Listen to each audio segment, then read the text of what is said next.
175 కోట్ల రూపాయలు ప్రభుత్వం డిస్కామ్స్ పే చేసే విధంగా తగ్గించడం జరుగుతోంది. 244 లక్షల మంది వినియోగదారులుంటే 180 లక్షల మందికి వారికి సేమ్ రేట్ అన్నా కొనసాగుతా ఉంది, లేకనంటే తగ్గటం అన్నా జరుగుతూ ఉంది. సో పేదవారికి సంబంధించి ఎటువంటి భారం ఉండకూడదు, ప్రభుత్వం పూర్తిగా దాన్ని భరించాలి అనే ఉద్దేశంతో ఈ నిర్ణయం తీసుకోవటం జరిగింది.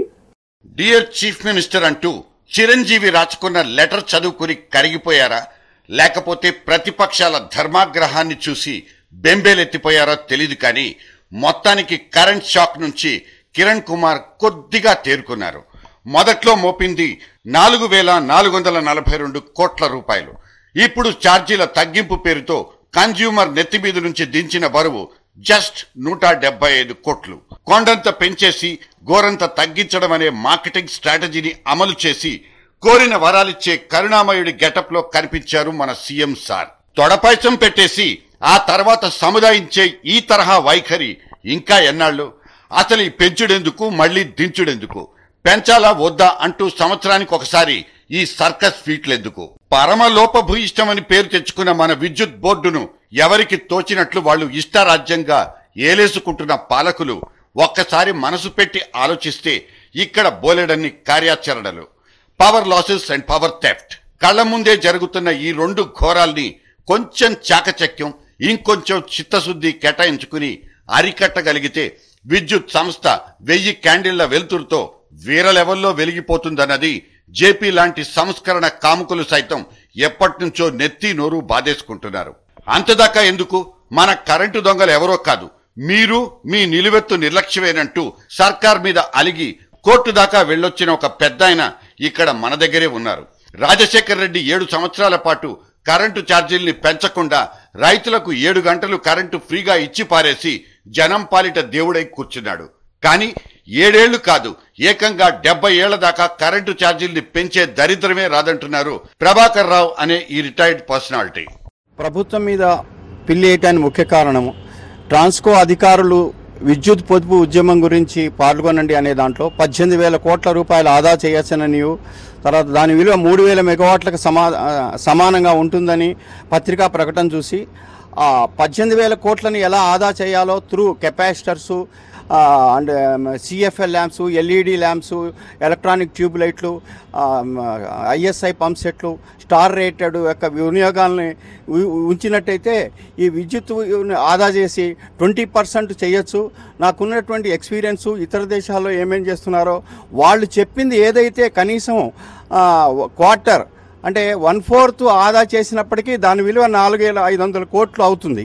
4,500 కోట్లు అంటే వాళ్ళు 4,442 కోట్లు పెంచుతున్నారు. అంటే ఇంకా పొదుపు చేసినట్టయితే ఇంకా ఛార్జీలు తగ్గించవచ్చు. 4,605.8 crores దొంగతనం జరిగింది. కంట్రీలో నెంబర్ 1 దొంగతనమే ఆంధ్రప్రదేశ్. ఆ దొంగతనాన్ని అరికట్టినట్టయితే టారిఫ్ పెంచక్కర్లేదని ఆ రోజులో కూడా నేను బిల్ అప్లై చేశాను. విద్యుత్ బోర్డును 4 ముక్కలుగా చీల్చి పడేసి తడిసి మోపడంత ఖర్చును నెత్తినేసుకున్న చంద్రబాబు నుంచే కరెంటుతో చెలగాటం అనే ఈ క్రీడ మొదలైపోయింది. ఇవాళ నడుస్తున్న కిరణ్ కుమార్ హయాంలో కూడా ఏదో ఒక కసరత్తు చెయ్యక తప్పని దుస్థితి. ప్రొడక్టివిటీ పడిపోయింది. సామర్థ్యం పెంచుకోవడానికి మార్గాలు చూపండి మొర్రో అంటూ తన మంత్రులతో ఒక కమిటీ కూడా వేయించేసుకున్నారు Kiran.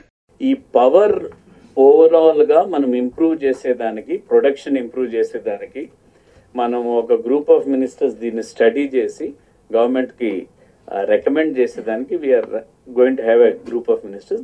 This will be a part of that. Wind energy కూడా మనకు approximate capacity is about 7,000 to 8,000 megawatts capacity ఉంది. బట్ రేట్ లో there is a problem. Dependability అది 30-40% ఉంటుంది.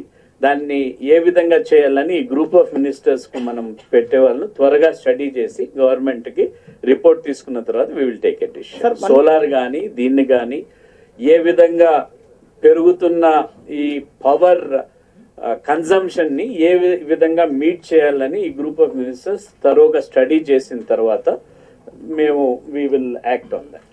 బొగ్గున్న చోటే థర్మల్ పవర్ స్టేషన్లు నిర్మించుకోవడం లాంటి బ్రిటిష్ కాలం నాటి సూక్ష్మాల్ని మనం ఎలాగో ఫాలో కాలేకపోతున్నాం. కనీసం గండి పడుతోంది ఎక్కడో గ్రహించుకుని ఆ గండిని పూడ్చుకునే ఆలోచనైనా చేస్తారా? A simple and serious action plan. 20% వినియోగాన్ని అదుపు చేస్తే దాదాపు 3000 మెగావాట్ల విద్యుత్ మిగిలిపోతుంది. ఒక్కో మెగావాట్ విద్యుత్ ఉత్పత్తికి 6 కోట్ల ఖర్చు అనుకుంటే టోటల్ గా 18,000 కోట్లు ఖజానాలో భద్రంగా మిగిలిపోతుంది. పొదుపు ఉద్యమంలో భాగస్వాములు కండంటూ పేపర్ స్టేట్మెంట్లు ఇచ్చేసి కరపత్రాలు పంచేసి చేతులు కడిగేసుకుంది మన ట్రాన్స్కో. కానీ కన్జ్యూమర్లను కంట్రోల్ చేయడం కోసం అసలు ఏం చేసినట్లు? సాధారణ బల్బు కంటే ఎల్ఈడి లేదా సిఎఫ్ఎల్ బల్బు వాడితే 11 యూనిట్ల ఆదా అవుతుంది. సిఎఫ్ఎల్ బల్బు జనానికి ఫ్రీగా అందించే మార్గం కూడా రెడీగా ఉందంటే మీరు నమ్మగలరా? అందరూ విద్యుత్ వినియోగదారులు కూడా విద్యుత్ పొదుపు పరికరాలను ఉపయోగించినట్టయితే మనకు తక్కువ బిల్లు వస్తుంది. విద్యుత్ కాలేదంటే సిఎఫ్ఎల్ ల్యాంప్స్, ఎల్ఈడి ల్యాంప్స్, ఈ మోటార్లు ఐఎస్ఐ నాణ్యత కొనుంటుంది, మన బిల్లు కూడా తక్కువ వస్తుంది. అది ఆ బిల్లు తక్కువ వచ్చే విధానాన్ని కూడా ప్రోత్సహించే దిశలో ప్రభుత్వం యాక్ట్ చేయాలి. అంటే ఒక 10 బల్బులు ఊరికినే ఇచ్చేసి దానివల్ల 100 రూపాయల బదులు 60 రూపాయలు వస్తుంది అనుకోండి. ఆ 60 రూపాయల్లో ఇన్స్టాల్మెంట్లో ఆ బల్బులు ఇచ్చినట్టయితే వినియోగదారులు ఖుషీగా ఉంటారు. ఇదే వేరే స్టేట్లలో అమలు చేస్తున్నారు. అంటే విద్యుత్ వినియోగదానికి ప్రభుత్వం ముందర ఇచ్చేసి బిల్లుల్లో దాన్ని రికవర్ చేస్తే అప్పుడు పవర్ తగ్గుతుందనేది నా ఇది. ఐఎస్ఐ మార్కు మోటార్లు, ఎల్టీ కెపాసిటర్లు సరిపెట్టుకోమంటూ జనానికి ఉచిత సలహాలు పడేసే ట్రాన్స్కో తాను మాత్రం నాసిరకం కెపాసిటర్లకే జై కొడుతుంది. ఒక్క గ్రేటర్ హైదరాబాద్ పరిధిలోనే సంవత్సరానికి 5,000 ట్రాన్స్ఫార్మర్లు షెడ్డుకు చేరుతున్నట్టు లెక్కలున్నాయి. నోళ్లు తెరుచుకున్న ఫ్యూజ్ బాక్సులు, పేలిపోవడానికి సిద్ధంగా ఉన్న ట్రాన్స్ఫార్మర్లు, ప్రతి వీధి చివరన ఇవే భయానక దృశ్యాలు.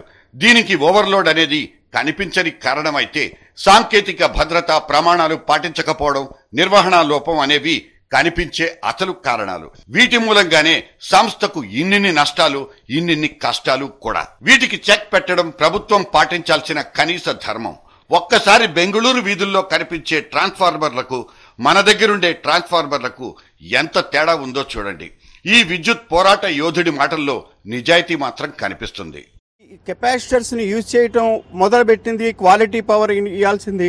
ప్రపంచ బ్యాంకు వాళ్ళు చెప్పినట్టు సందేశం నుంచే క్వాలిటీ పవర్ అనేది మాట వచ్చింది. దాన్ని బెటర్మెంట్గా ఈ యొక్క ట్రాన్స్ఫార్మర్లు కాలిపోవటానికి ఈ దొడ్డు ఫ్యూజ్ వైర్లు వేస్తూ ట్రాన్స్ఫార్మర్లే ఫ్యూజ్ వైర్ లాగా కాలిపోవటం ఇట్లా ఎక్కడా లేదు. పక్కనున్న కర్ణాటకలో ఐఎస్ఐ బిఐఎస్ స్టాండర్డ్ చెప్తూ బ్రేకర్లు సరిగా చేస్తూ ఉన్న ఫోటోలను కూడా మొన్న తీసుకొచ్చి నేను విద్యుత్ సోద వాళ్ళందరికీ ఇచ్చాను. సరి అయిన విధంగా ఇచ్చినట్టయితే ఈ యొక్క పొదుపులో ఈ టారిఫ్ పెంచకుండా ఇంకా తగ్గించేటువంటి ఉంటది. కావాల్సింది సంస్కరణలు కాదు, కాసింత సంస్కారం. చేతిలో ఉన్న వనరుల్ని సక్రమంగా వాడుకునే కార్యాచరణ. ఇప్పుడు కోర్టులో ప్రజల తరఫున కేసేసి రిస్క్ తీసుకుంటున్న ఈ పెద్దాయన మీరు చెప్పిందే మిమ్మల్ని చేయమంటున్నారు తప్పితే కొత్తగా చెప్తోంది ఏమీ లేదు. మీరు సూచించిన పొదుపు చర్యలతో జమకూరేది అక్షరాల 18,000 కోట్లు. ఇవాళ మీరు పెంచిన కరెంటు ఛార్జీల మోత 4,000 కోట్లు. అంటే మరో 3 సంవత్సరాల పాటు పవర్ ఛార్జెస్ జోలికి వెళ్లకూడనంత లాభం అన్నమాట. ఈ ఆదా చర్యలతో దొరుకుతుంది. Now ball is in Kiran's current office. Wireless broadband technology సాయంతో జెన్కో, ట్రాన్స్కో, డిస్కమ్ సంస్థల్ని చాలా సులభంగా లాభాల బాటలో పెట్టొచ్చు. ట్రాన్స్కోలో గుర్రు పెట్టి నిద్రపోతున్న విజిలెన్స్ అండ్ సెక్యూరిటీ విభాగాల్ని తట్టి లేపొచ్చు కూడా. పొదుపు చేస్తేనే కరెంట్ ఇస్తామంటూ కట్టడి చేసైనా సరే కరెంట్ ఆదా మీద జనాన్ని అప్రమత్తం చెయ్యొచ్చు. ఏసీ రూముల్లో తీసుకునే విధాన నిర్ణయాల కంటే ఒక్కోసారి చిన్న లైన్మెన్ చూపించే కమిట్మెంటే గొప్ప గొప్ప ఫలితాలనిస్తుంది. వీళ్లు తలిస్తేనే విద్యుత్ వ్యవస్థను గాడిలో పెట్టగలరు. పోతున్న కరెంటును చేత్తో పట్టుకుని ఆపయ్యను గలరు. సంవత్సరానికోసారి కరెంటు ఛార్జీల టెన్షన్తో బిక్క చచ్చిపోయే రూలింగ్ పార్టీలకు, ధర్నాలు, దిష్టిబొమ్మల దహనాలతో వాళ్ళ అస్తిత్వాన్ని కాపాడుకునే అపోజిషన్ పార్టీలకు అంతకంటే ఎక్కువగా ఆలోచించే స్థాయి, ఓపిక అస్సలుండవు. 35 ఏళ్ల పాటు విద్యుత్ బోర్డులో పనిచేసి కరెంటుతో అనుబంధం పెంచుకున్న ఈ అపారమైన అనుభవశాలి సాటి ఉద్యోగులకు, సగటు వినియోగదారుడికి జారీ చేసుకుంటున్న one and only slogan, my power my duty.